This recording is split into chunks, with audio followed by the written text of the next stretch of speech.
Blog में सबका हार्दिक स्वागत है। सबके मंगल भविष्य की कामना के साथ दोस्तों, आज प्रेरणादायक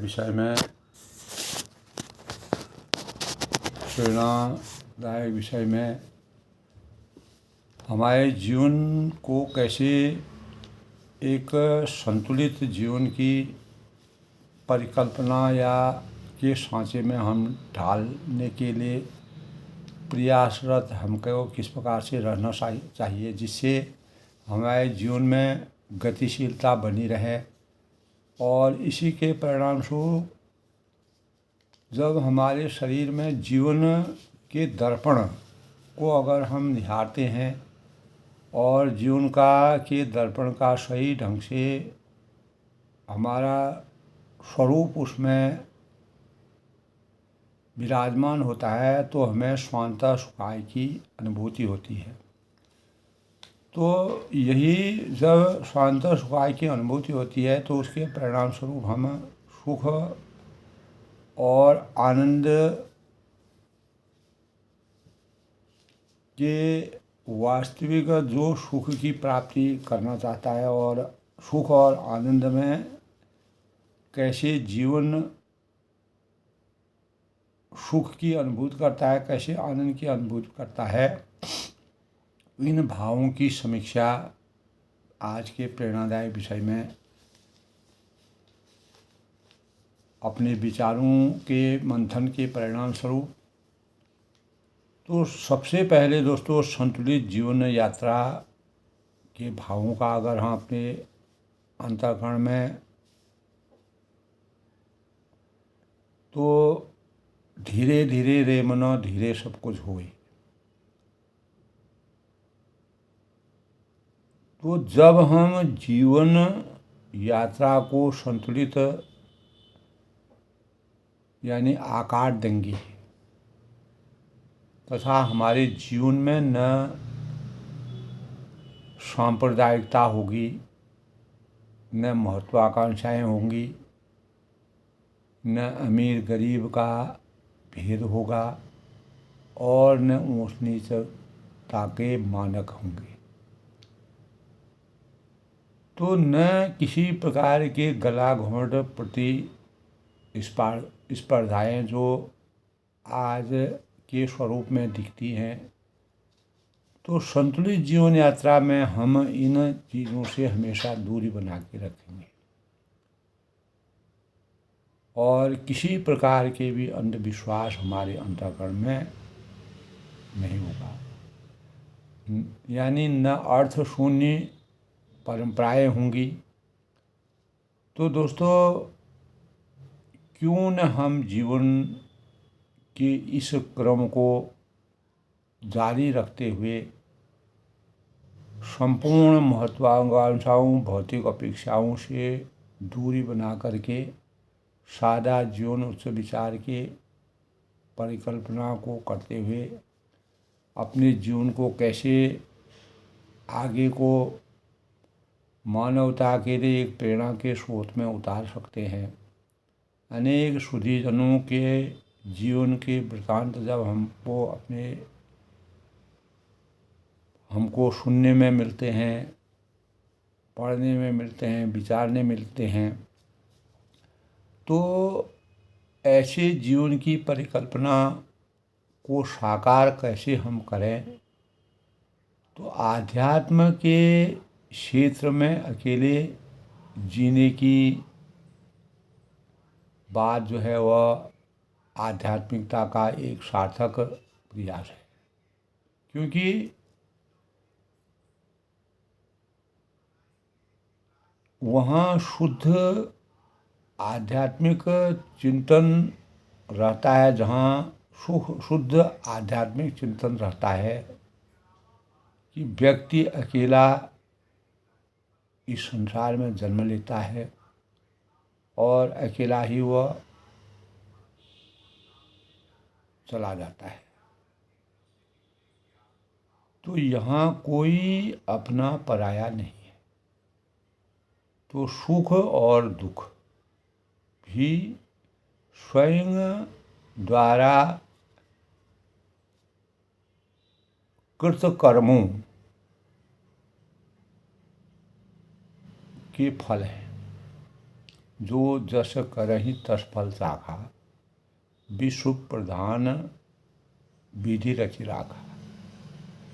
तो हम यानी संतुलित जीवन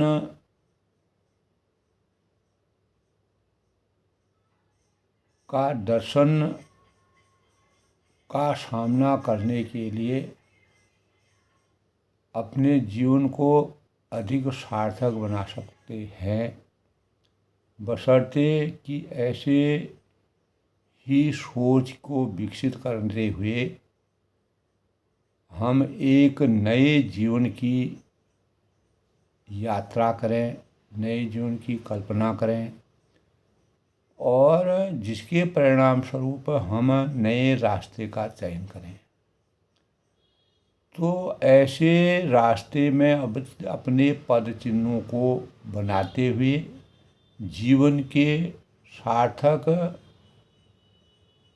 यानी मुकाम तक हम पहुंच सकते हैं। तो प्रेरणा स्रोत के रूप में दोस्तों यानी मैं जो कहता वही सत्य है और तू जो कहता है वह सही नहीं है, आग्रह की इस यानी इस वृत्ति को हमें छोड़ना पड़ेगा, त्यागना पड़ेगा, इसका परित्याग करना पड़ेगा। अगर हमको संतुलित जीवन की यात्रा में अपने को लक्ष्यों तक पहुंचना है तो भगवान महावीर ने दोस्तों अनेकांत दर्शन हमारे जीवन का भी दर्शन है। अनेकांत दर्शन हमारे जीवन का भी दर्शन है। तो हम सब आग्रह और अहम को हल्का करने के लिए और यात्रा करेंगे तभी जीवन अधिक सुखद और सार्थक होगा। तो हमारी जो जीवन यात्रा को सार्थक बनाने के लिए यह जरूरी है कि प्रतिस्पर्धा की होड़ में हमें दौड़ नहीं लगानी चाहिए। स्वयं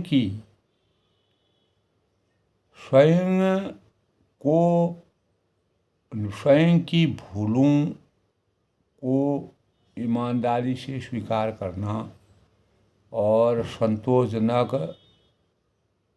यानी उतावलापन में अपनी गुणवत्ता को नहीं घटाना चाहिए। तो इसीलिए जीवन में समस्याओं से घबराए नहीं, चुनौतियों से घबराए नहीं, कठिनाइयों से घबराए नहीं, समाधान खोजने में शक्ति लगाना हमारा परम उद्देश्य होना चाहिए। हर मानव में, हर व्यक्ति में नई सोच और नई राहें तलाशें और साथियों की आलोचना न करें, क्योंकि अकेले में गलती का एहसास कराएं, अपना निरीक्षण करें, अपने अंतरतम को देखें, विचारें, सोचें, तो सकारात्मक सोच का जादू जगाएं। यानी सकारात्मक सोच की पहल का अनुसरण करें तो हमारे चित्त की दोस्तों जो मंगल भावनाएं होती हैं, शुभ शुभता के भाव जो होते हैं, मंगल कामनाएं होती हैं, से हमें भावित होना पड़ेगा और हमें परिस्थिति, प्रकृति और प्रकृति एवं परिणाम पर दृष्टिपात रखते हुए जीवन यात्रा को सफल बनाने की प्रेरणा प्राप्त करनी चाहिए। तो हमारी जो सही सोच होती है एवं जो हमारा सघन शक्ति होती है, योजनाबद्ध तरीके से हम उसको अपने लक्ष्यों को प्राप्त करने की दिशा में अपने जीवन की सामर्थ्य को लगाते हैं तो निश्चित रूप से दोस्तों जीवन की विकास यात्रा, विकसित जीवन की कल्पना को मूर्त रूप हम प्रदान कर सकते हैं। तो संतुलित जीवन को यापन करने के लिए जीवन को एक दर्पण के रूप में हम कैसे विराजित करें, तो जीवन को एक दर्पण के रूप में देखना चाहिए। जब दृष्टिकोण न केवल हमारे कर्मों के परिणामों को उजागर करता है अपितु हमारे अंतर मन की साधना को भी परिलक्षित करता है। तो दोस्तों जीवन में जो भी हमें प्राप्त हुआ है वह हमारे अपने आचरण, विचारों, सोच, समझ व भावनाओं का प्रतिबिंब होता है। तो यदि दोस्तों हम जीवन के प्रति अगर उपेक्षा व अहंकार का प्रदर्शन करते हैं तो जीवन भी हमें वैसा ही उसी प्रकार की चीज़ों को लौटाता है। तो हमारा मार्गदर्शन उसी ओर होता है। तो इसके विपरीत दोस्तों यानी संतुलित जीवन के दर्पण को साकार बनाने के लिए यदि हम जीवन को प्रेम, करुणा और सहानुभूति के साथ अपनाते हैं तो जीवन हमें इसी की यानी अनुकृति में प्रतिफलित करता है। तो दोस्तों जीवन को इस दर्पण तुल्यता का वास्तविक अर्थ वह है कि यानी हमारे जो कार्य हैं, विचार हैं, हमारी सोच है और शब्द किसी न किसी रूप में हमारे समक्ष पुनः उपस्थित होते हैं।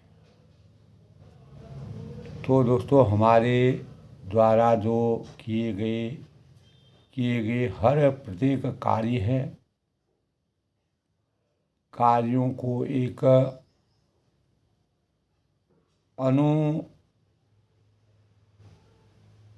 गूंज हमारे जीवन के किसी न किसी कालखंड में, किसी भी समय परिस्थिति में अवश्य सुनाई देते हैं। तो जीवन एक दर्शन है। यदि हम और आप इसे आँख दिखाएंगे तो यह भी वैसा ही करेगा। तो यह अभिवादन का उत्तर अभिवादन से ही होता है। तो जैसी करनी वैसी भरनी। तो जीवन का दर्पण संतुलित जीवन के लिए केवल बाहरी आवरण का ही नहीं, अपितु हमारे आंतरिक भावों का, आंतरिक विचारों का, आंतरिक सोच का, आंतरिक सद्भावना का भी परावर्तन करता है। तो दोस्तों, यदि हम अपने हृदय में कटुता, द्वेष, ईर्ष्या, राग को पोषित करते हैं तो उसी अनुक्रम में भावनाएं हमारी परिस्थितियों और संबंधों से परिलक्षित होती है। तो वही यदि हम अंतर्मन में प्रेम, शांति और समर्पण का संचार करते हैं तो जीवन हमें उसी प्रकार की परिस्थितियों और संबंधों की ओर अलंकृत करेगा।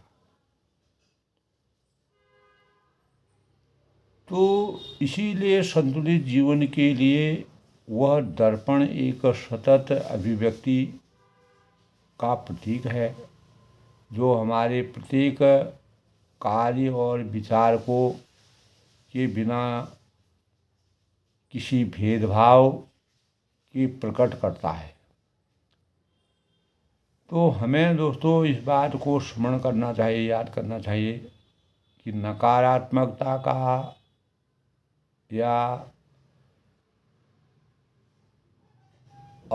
यानी अशुद्धता अंततः हमारे ही जीवन की गुणवत्ता को प्रभावित करती है। इसीलिए कहा गया है कि जैसे आप जीवन को देखेंगे, जीवन भी आपको उसी प्रकार से आपकी रचना करेगा, उसी प्रकार से देखेगा। तो यदि हम जीवन में सुख, शांति और समृद्धि की कामना करते हैं, मंगल कामनाएं करते हैं, तो हमें भी उन्हीं मूल्यों का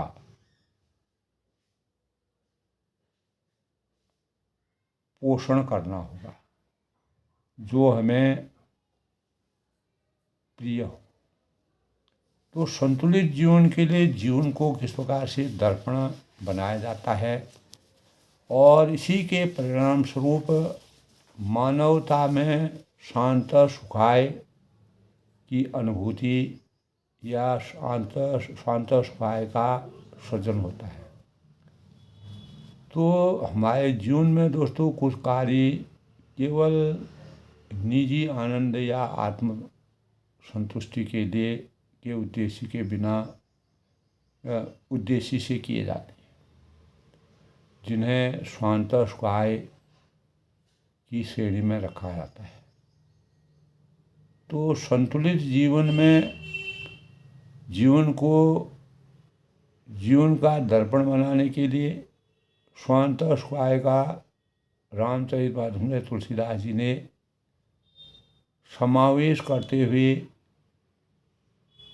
आशय भी स्पष्ट किया है कि इस रचना का सृजन मैं अपनी आत्मसंतुष्टि के लिए कर रहा हूँ। अतः कोई भी कार्य प्रारंभ करते समय लोक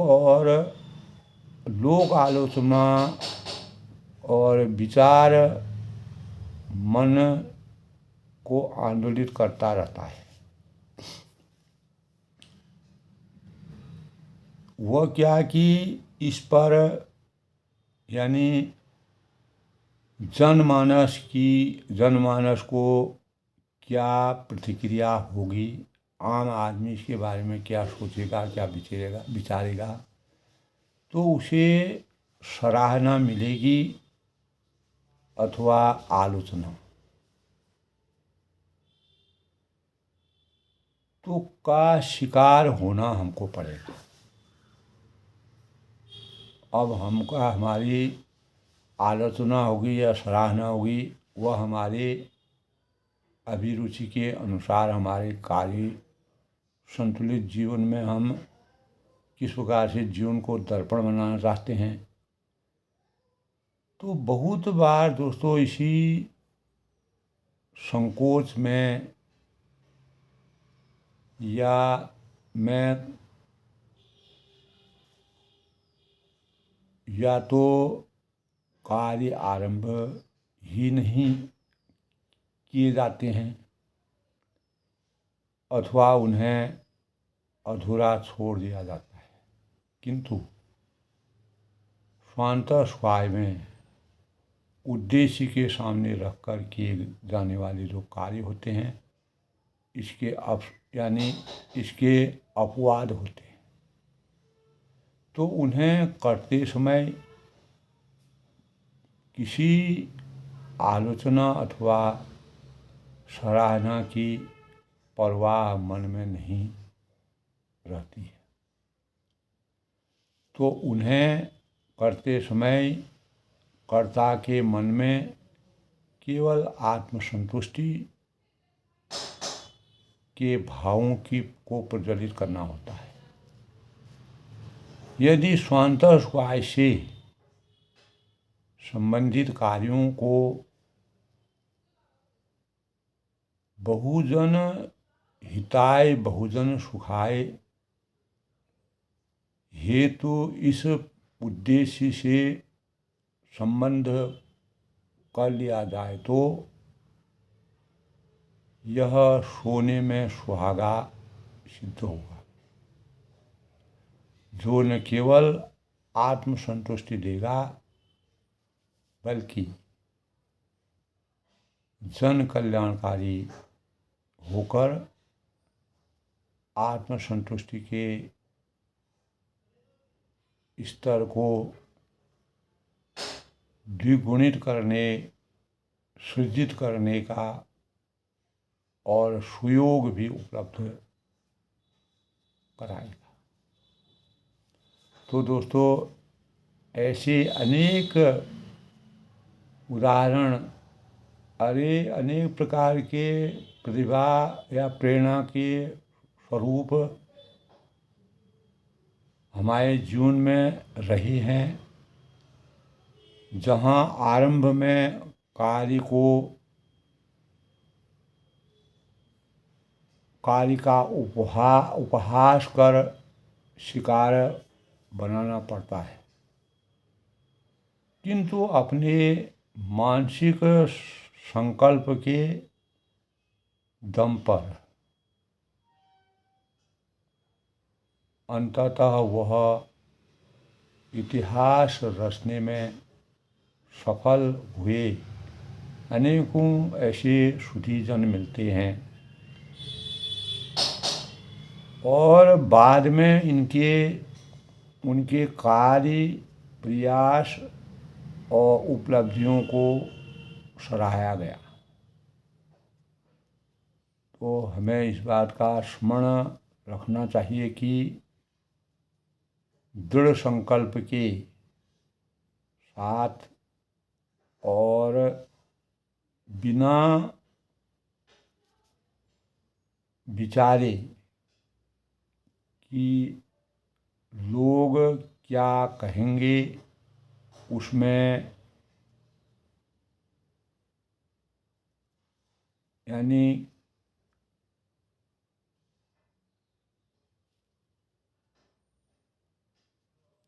किस प्रकार के अपवाद पैदा होंगे और स्वांतः स्वभाव की प्राप्ति के लिए पूरे समर्पण भाव से कार्य करने की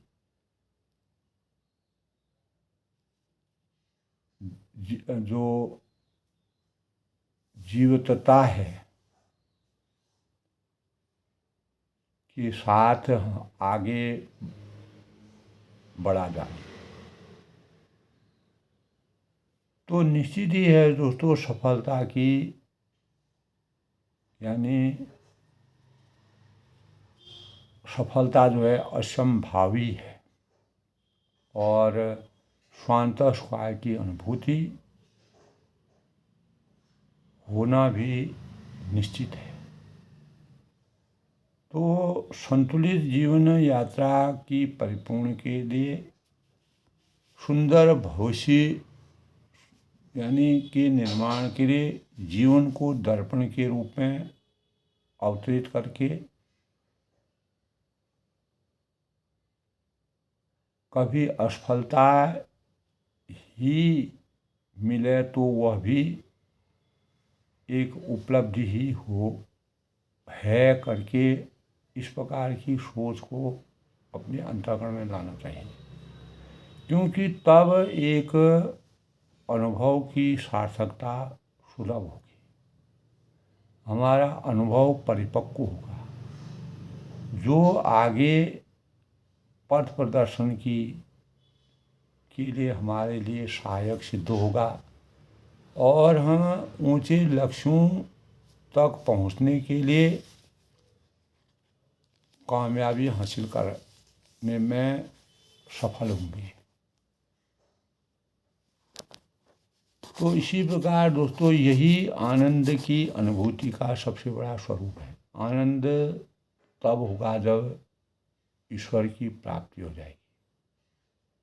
सुख में हमें परमात्मा की प्राप्ति नहीं होती है। सुख भौतिक अपेक्षाओं को, भौतिक चीज़ों की प्राप्ति के लिए सुख, अनेक प्रकार के सुख होते हैं, यानी चीज़ों, बड़े बड़े सुंदर चीज़ों का भोग करना, भौतिकता का सुख और सांसारिक वस्तुओं के प्रति सुख, और आनंद और सुख एक दूसरे के पूरक हैं, लेकिन आनंद भगवान की प्राप्ति के बाद आनंद की प्राप्ति होती है, और सुख जो होता है वह क्षणिक होता है, उसका कभी चरम पर पहुंचता है, कभी गर्त पर गिर जाता है। सुख की अनुभूति इस प्रकार होती है। तो आनंद का विपरीत कुछ नहीं होता है। आनंद का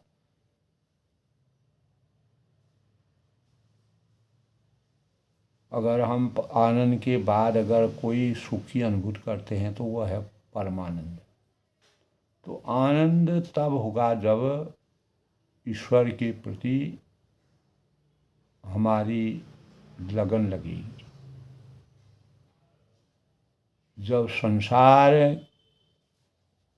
को भूलकर ईश्वर के नाम की मस्ती में डूब जाएंगे, तो अपनी आनंद की एक संत की तरह, एक फकीर की तरह जीवन को भगवान के प्रति समर्पित करना ही आनंद की अनुभूति का सबसे बड़ा स्वरूप है। केवल 2 जोड़ी वस्त्र हैं, उसे ही दो वक्त की रोटी भगवान देते हैं, फिर भी वह बिना किसी लोभ के, लालच के, स्वार्थ के, ईर्ष्या और चिंता के जीवन व्यतीत करता है। ऐसे भी अनेकों लोगों का जीवन बीतता है। तो वह है असली आनंद, जो भगवान के चरणों में जुड़ गए और उनके जीवन में आनंद है। जो संसार में फंसा है उसके जीवन में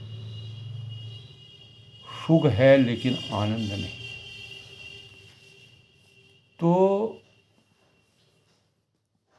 प्राय लोग दोस्तों सुख को ही आनंद समझते हैं, लेकिन यह भ्रांतिपूर्ण मान्यता रखकर बहुत भारी भूल हम करते हैं। तो सुख और आनंद दो अलग अलग चीज़ें हैं। दोनों का शब्दार्थ अलग अलग है। सुख भौतिक होता है और आनंद है आध्यात्मिक होता है। सुख संसार से मिलता है, आनंद प्रभु के चरणों में मिलता है। तो संतुलित जीवन की कामना करने से जीवन को दर्पण के रूप में अवतीत करने के लिए स्वांतः सुखाय की अनुभूति के अनुसार सुख और आनंद के वास्तविक स्वरूप को जानने के लिए हमें संतुलित जीवन को सर्वोपरि मान करके मानव चेतना को जगाने के लिए जिस प्रकार अनेकों सुधीजनों ने, मनीषियों ने प्रेरणा के बीजों को बोया, वही बीज हमारे जीवन को संतुलित करके हमें मार्गदर्शित कर सकते हैं। तो आज के प्रेरणादायक विषय में दोस्तों संतुलित जीवन की यात्रा मानव के जीवन की सबसे बड़ी कामयाबी है और इसी से हम ब्रह्म में लीन हो जाते हैं। आनंद की अनुभूति में ब्रह्म की प्राप्ति होती है और हम धर्म, अर्थ, काम, मोक्ष के परिणाम स्वरूप अपने जीवन को सार्थक बनाने में कामयाबी हासिल करते हैं। तो अपनी वाणी को विराम देते हुए आज के प्रेरणादायक विषय में सबके मंगल भोज की कामना करता हूँ। किसी के परिणाम स्वरूप हमें अपने जीवन को किस प्रकार से संतुलित रखना चाहिए, वही आज के प्रेरणादायक विचारों की सबसे बड़ी समीक्षा है।